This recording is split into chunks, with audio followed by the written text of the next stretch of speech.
खिदमतें गुजरी, जो लोग गुजरे, आज हम दाता साहब, ख्वाजा साहब, कलंदर पाक, सुल्तान बाहू, दाता साहब, बाबा फरीद, इन सब को मानते हैं।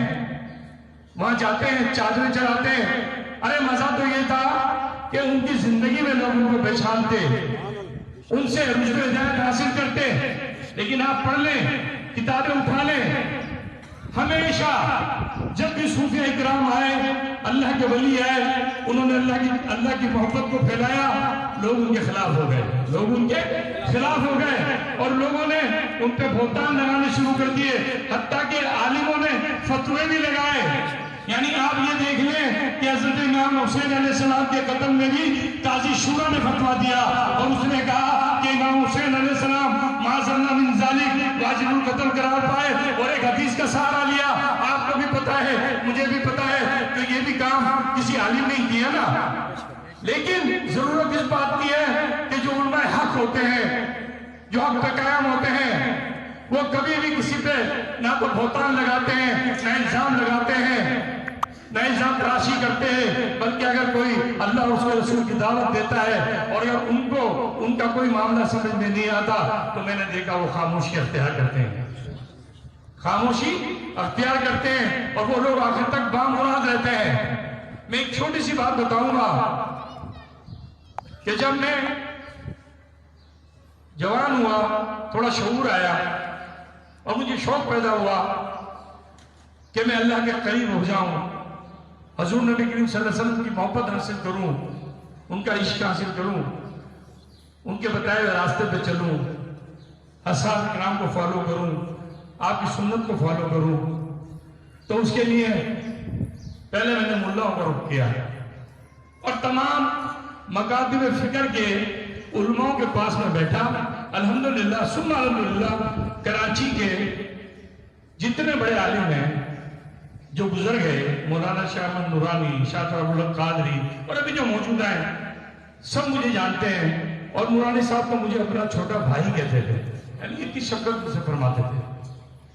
तो मैं इनकी तरफ मैंने रुख किया और जब इनके साथ उठा बैठा, इनके मामला देखे, तो मैंने कहा यार बात ये कि सुन्नत पे तो कायम है, हजूर नबी करीम सल्लल्लाहु अलैहि वसल्लम का एहतराम भी करते हैं, सब कुछ करते हैं, लेकिन मुझे इनमें ऐसी कोई खासियत नजर नहीं आ रही जो मैंने क़ससुल औलिया में पढ़ी, जो मैंने मलफूजात पढ़े, जो मैंने सरकार गौस पाक की किताबें पढ़ी, सुल्तान बाहू की किताबें पढ़ी, इमाम गजाली रहमतुल्लाह अलैह की किताबें पढ़ी, मैंने दाता साहब की किताबें पढ़ी, सुल्तान बाहू साहब की किताबें पढ़ी रहमतुल्लाह ताला अलैह, सबकी किताबें पढ़ी। और मैंने कहा इनमें वो बात नजर नहीं आती जो उनमें थी, जो उनमें थी। तो मैंने अपने हाल के मुताबिक, मुझे समझ नहीं थी, मैंने अल्लाह से एक दुआ शुरू कर दी कि मालिक मुझे ऐसा पीर अता फरमा कि जो दाता साहब, ख्वाजा साहब, सुल्तान बाहू, कलंदर पाक, बाबा बुल्ले शाह, बाबा फरीद, सुल्तान मोहिउद्दीन, इन जैसा कोई उलमा हक में हो, अल्लाह का वली हो, मुझे ऐसा कोई पीर अता फरमा। और मैंने ये दुआ शुरू कर दी। यानी मैं इतना नावाकिफ था रूहानियत से, इस्लाम की रंग से, कि मैं कहता या अल्लाह मुझे अपनी मोहब्बत अता फरमा और मोहब्बत के साथ मुझे कोई ऐसा अता फरमा कि जो इनकी तरह हो। लेकिन मैंने कहा नहीं, मुझे ऐसा पीर अता फरमा दे, बस यही काफी है मेरे लिए कि जो ऐसा होगा। फिर एक वक्त आया सन 1982 में, सरकार गवाए, सरकार की जात गवाए। बताने का मकसद यह है कि हम किताबों की लिखी बातें तो सुनाएं।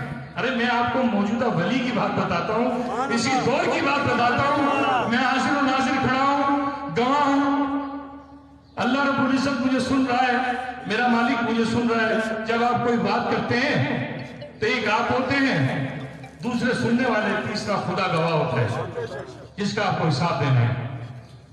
तो मैंने ये दुआ शुरू कर दी, मालिक ने मेरी दुआ को कबूल फरमाया। 1982 में मेरे खालाजाद भाई इरशाद भाई मेरे पास आए और मुझे कहा चलो आओ मैं तुमको जिक्र कल्ब दिलवाता हूँ। मैंने कहा जिक्र कल्ब ये क्या है? उन्होंने कहा इज़्ज़त दिलवाएंगे, आप अल्लाह का जिक्र करेंगे, आपका कब्ज जारी सारी हो जाएगा, टिक टिक अल्लाह अल्लाह में बदल जाएगी, आपके हालात वाक़यात बदल जाएंगे, आपका जिंदगी का रूह ही बदल जाएगा, आपका उठना बैठना सब तब्दील हो जाएगा, सब अल्लाह उसके रसूल सल्लल्लाहु अलैहि वसल्लम के ऐन मुताबिक हो जाएगा। तो मैंने कहा सिर्फ एक जिक्र से इतनी बड़ी बात हो जाएगी?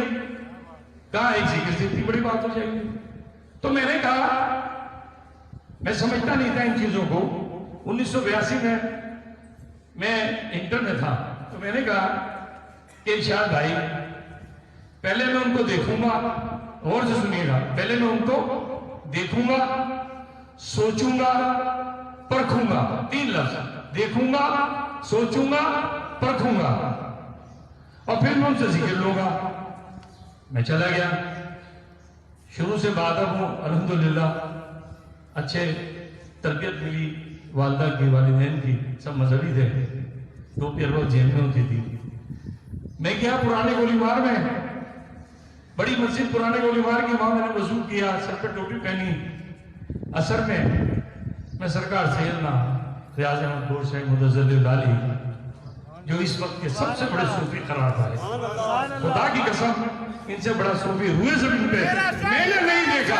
गौर शाही, गौर शाही, गौर शाही, गौर शाही, हमने नेमत पाई, गौर शाही, गौर शाही, गौर शाही, गौर शाही। मैं सरकार की बारगाह में पहुंचा, टोपी मैंने पहनी, मैं हाथ बांध के बैठ गया। खुदा की कसम हम 4 आदमी थे, 4, एक मैं, एक इरशाद भाई, एक तो कुरैशी कोई है वहीं रहते उनका घर था वो, और एक खुद सरकार, 4। और सरकार एक चटाई पे, ऐसी चटाई प्लास्टिक वाली, उस पर तशरीफ फरमाए, नीचे बैठी है वो जात जो तमाम पर्दों को चाक करती हुई अल्लाह के दीदार तक गई। वो जात फर्श पे तशरीफ फरमाए, और मैं जाके सामने बैठ गया, और इरशाद भाई ने कहा कि सरकार ये मेरे भाई हैं, इनको जिक्र इज़्ज़त देते हैं, कल भी जिक्र देते हैं। सरकार ने मुझे देखा, एक तबस्सुम फरमाया, और फिर कहा यार इरशाद हम इनसे कुछ बातें करेंगे। तो सरकार ने मुझसे बातें की, वो लंबी है बराबर। जो सरकार ने फरमाया ला इलाहा इल्लल्लाह मुहम्मद रसूलुल्लाह, वो मैं आज भी देख रहा हूं। उस गुफ्तगू में जो फरमाया वो मैं आज भी देख रहा हूं। बिल्कुल सरकार ने वो बात फरमाई, 5, 7, 10 मिनट की गुफ्तगू होगी, वो बात फरमाई, समंदर को पूजे में बंद कर दिया। और फिर इरशाद करने का सरकार को जिक्र दे दें, तो सरकार ने मेरी तरफ देखा और हंसे, मुस्कुराए, और पता है क्या कहा, मेरी आंखों में आगे डाल के सरकार ने कहा, कह रहा हूं, सरकार ने फरमाया मुझे देखो। मैंने देखा तो सरकार ने फरमाया पहले ये हमें देखें, सोचें, परखें। खुदा की कसम सरकार की जात गवाह, और जिनसे सरकार का राब्ता है, मैं गुजारिश करूंगा सरकार रात को ख्वाब में आए और अपनी इस दीवानी की, मस्तानी की बात की तस्दीक करें, तारीफ करेंगे, ठीक है।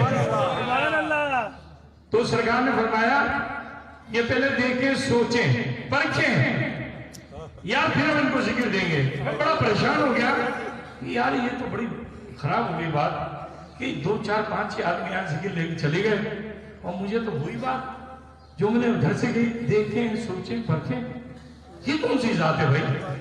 यहाँ कौन सा ऐसा आना लगा हुआ है कि जो मैं बात जमशेद रोड 3 नंबर पे कर रहा हूं, वो सरकार ऐसे सुन रहे हैं जैसे मैं सामने हूं।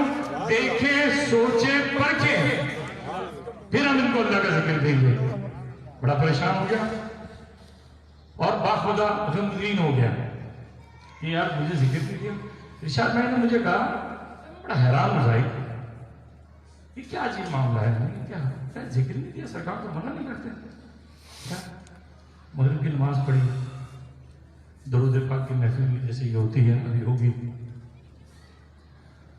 मैं घर चला गया, इशा हो गई, नमाज पढ़ी, सो गया, बड़ा परेशान, घर जिक्र नहीं दिया, ये क्या बात हुई, सो गया। फिर जहन में ये बात, ये जात कौन है, सोचे, देखे, परखे, ये तो मेरी बात मुझे लौटा के उन्होंने और भेज दिया कि पहले ये सोचे, देखे, परखे। सो गया।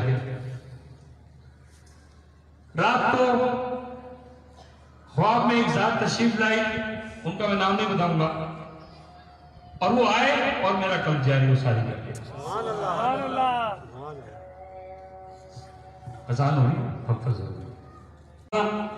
अल्फाजों को जमा करना ये उनका काम होता है कि जो मुकर्रिर होते हैं और जो किसी मकसद के लिए तकरीर करते हैं। हमारा तो मकसद सिर्फ इतना है कि सरकार गौहर शाही मुदज़्ज़िल शहंशाह रूहानियत, आप पीछे से मेरा स्विच ऑन करते हैं बाखुदा और आप ही ऑफ करते हैं। मुझे खुद पता नहीं होता कि क्या बोलना है, क्या कहना है, क्या टॉपिक है। बस वो पीछे से ऑन करते हैं, मैं बोलना शुरू करता हूँ, ऑफ करते हैं। तो ये मेरे ख्याल से ऑफ की तरफ जा रहा है बड़ी तेजी से। छोटी सी 2-4 बातें, लेकिन बताना इसलिए जरूरी है कि देखें आज जहां बैठे हैं ना, मैं ये बात आपसे 30-32 साल पहले की कर रहा हूं, बल्कि 37 साल पहले की। आप जहां बैठे हैं आपको इल्म होना चाहिए कि आप किसकी बारगाह में बैठे हैं, आपको पता होना चाहिए। 35 साल तो मैंने सिर्फ पुलिस में नौकरी की है, 35 साल, और 1985 से नौकरी की, और अभी 20 में मैं रिटायर हुआ। 82 में सरकार से मिला, तो 3 साल पहले नौकरी से सरकार से मिला। और खुदा की कसम झूठ नहीं बोलता, मरना है अल्लाह को जान देनी है, सरकार गवाह है, नौकरी भी इसी दर से मिली है। खुदा गवाह है, सरकार गवाह, नौकरी भी इसी दर से मिली है। जो कुछ मेरे पास है वो सब इसी दर का है, और मेरा ईमान है जो आपके पास है वो भी इसी दर का है। तस्लीम करोगे खुदा की कसम बढ़ता जाएगा।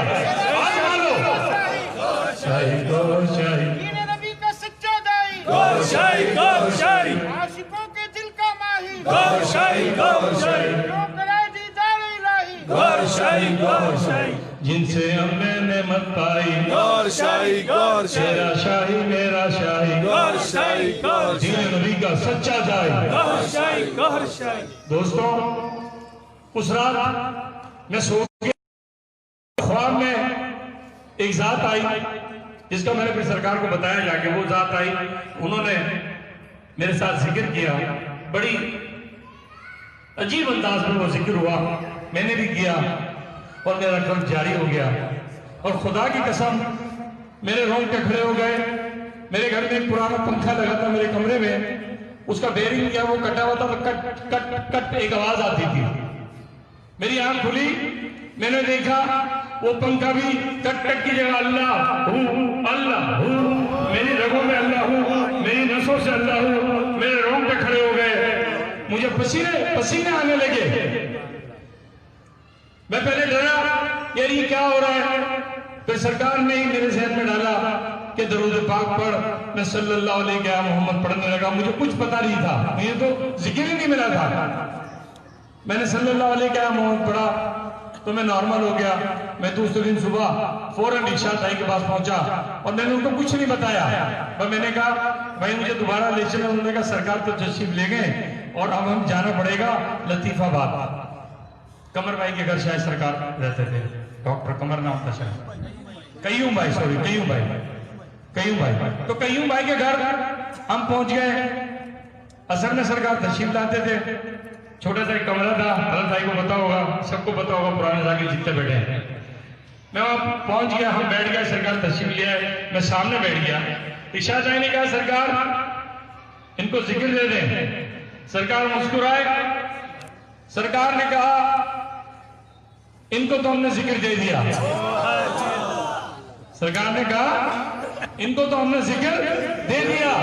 इशा ताई मेरा मुंह देखने लगे। मैंने कहा जी सरकार। सरकार ने कहा तुमने देखा, सोचा, परखा। मैंने कहा जी सरकार। सरकार ने कहा फिर आंखें बंद करो। मैंने आंखें बंद करी। फिर सरकार ने फरमाया पढ़ो अल्लाहू अल्लाहू। मैं पढ़ने लगा, मेरे सामने रंग आने लगे, रंग रंग रंग। फिर सरकार ने फूंक मारी, मैंने आंखें नहीं खोली। जब रंग तमाम हुए सरकार ने फिर जोर से फूंक मारी, मैंने आंख खोली। फिर सरकार ने मुझे बताया काफी अरसे के बाद कि उस्ताद हमने तुम्हें आसमानों के रंग दिखाए थे, हमने तुम्हें आसमानों के रंग दिखाए थे। ये तो उस वक्त की बात है जब मैं ना बलद था, मुझे कुछ पता ही नहीं था।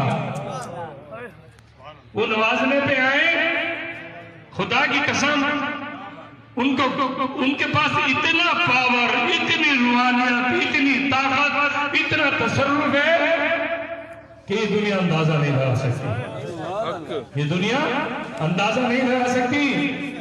समंदरी बाबा ने फरमाया, मुझसे फरमाया, क्या जाहिर जहां हमारा पावर खत्म होता है वहां से तेरे मुर्शिद का पावर शुरू होता है।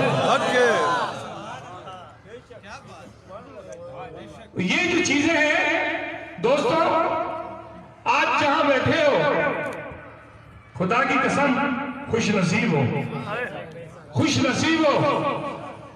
और मैं धड़ल्ले से ये बात कहता हूं, इंशाअल्लाह सरकार गवाए गवाह बनाते, जब आंख बंद होगी ना बस सरकार से वफादार रहना, सरकार से वफादार रहना, सरकार के दर से वफादार रहना, सरकार के घर से वफादार रहना, सरकार की आल से वफादार रहना, सरकार के सीनियर जाकिरों से वफादार रहना, हत्ता के जूनियर जाकिरों से भी वफादार रहना।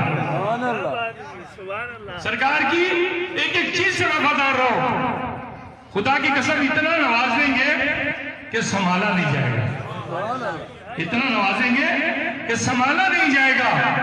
और वो अनवार तजल्लियात दिखाएंगे कि आप कहेंगे कि मालिक हमें तो अब पता लगा कि आप कौन है और क्या है। तो मैं इस पे ही तमाम करता हूं कि तमाम साथी जिक्र फिक्र में लगे रहें, शाह फैसल आस्थाने में तशरीफ लाया करें, कोठी में तशरीफ लाएं,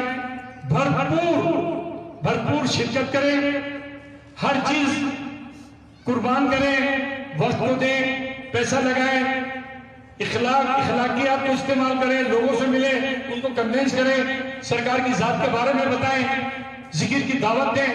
अरे ये तो वो जिक्र है कि जो 1,24,000 पैगंबर सिर्फ इसी की दावत देते रहे, 1,24,000 पैगंबर ने सलाम सिर्फ इसी की दावत देते रहे कि लोगों अपने दिलों को अल्लाह से जोड़ लो। और यही पैगाम जब नबूवत खत्म हुई तो सूफियों ने, वलियों ने संभाला और वहां से होता हुआ सरकार के हाथों में आया। और सरकार ने फरमाया कि हमारा मिशन, हमारा ये पैगाम दुनिया में आखिरी दफा और तीसरी दफा जमीन पे आया है। एक मरतबा हुजूर के दौर में था, दूसरी मरतबा गौस पाक के दौर में था, और तीसरी मरतबा सरकार ने फरमाया कि खुदा की कसम हमारे दौर में आया और ये आखिरी मरतबा है। मेरे दिल का माही, मुस्तफा के मिशन गदाई, दुनिया पर है किसकी शाही, सरफरोश वमा अलैना इल्लल बलागुल मुबीन। सुभान अल्लाह, माशाअल्लाह।